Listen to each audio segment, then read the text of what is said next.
Dans les nouveautés de ce mois, je voudrais commencer par trois figures du catholicisme du XXe siècle, trois penseurs aujourd'hui disparus qui bénéficient d'une actualité éditoriale pour notre plus grande joie, en commençant par le cardinal Jean d'Agnelou, dont le Cerf réédite un texte absolument remarquable, L'oraison, problème politique.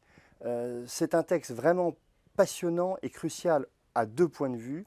Tout d'abord, parce qu'il explique combien la vie de prière, la vie d'oraison est absolument cruciale pour une vie apostolique. Et puis c'est une réflexion extrêmement percutante sur le rapport entre le christianisme et les autres religions. Vraiment, je vous conseille chaleureusement ce livre et vous pourrez retrouver le billet que nous avons commis sur le blog de la Procure à propos de l'oraison, problème politique de d'Agnelou. Autre grande figure de théologien, de prêtre, Louis Bouilhet, dont le Cerf réédite l'œuvre, et le Cerf a bien raison de s'atteler à cette magnifique tâche, et arrive donc figure mystique féminine. Outre Adievitch d'Anvers, on retrouve essentiellement les figures du Carmel, avec Thérèse d'Avila, Thérèse de Lisieux, Élisabeth de la Trinité ou Edith Stein. Vraiment, vous allez vous régaler avec Bouilhet, c'est toujours absolument remarquable.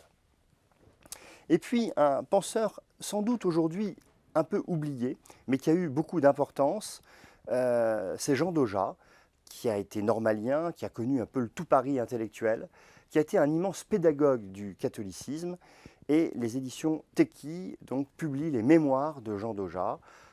C'est une sorte d'ailleurs de libre parcours de sa vie, comme dans un journal. Et je crois que ça peut véritablement être une lecture passionnante.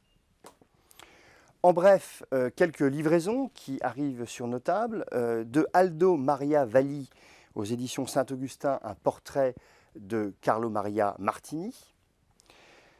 De Monseigneur Michel Dubost, un livre sur un thème ô combien important, l'engagement, Grandir avec l'engagement chez Pygmalion. Un livre sur l'école catholique, À quoi sert l'école catholique? On doit ce livre à François Mogg, c'est chez Bayard. Et enfin, le prêtre psychanalyste Daniel Duigou continue ses méditations au désert chez Albin Michel avec À l'ombre de la tour de Babel.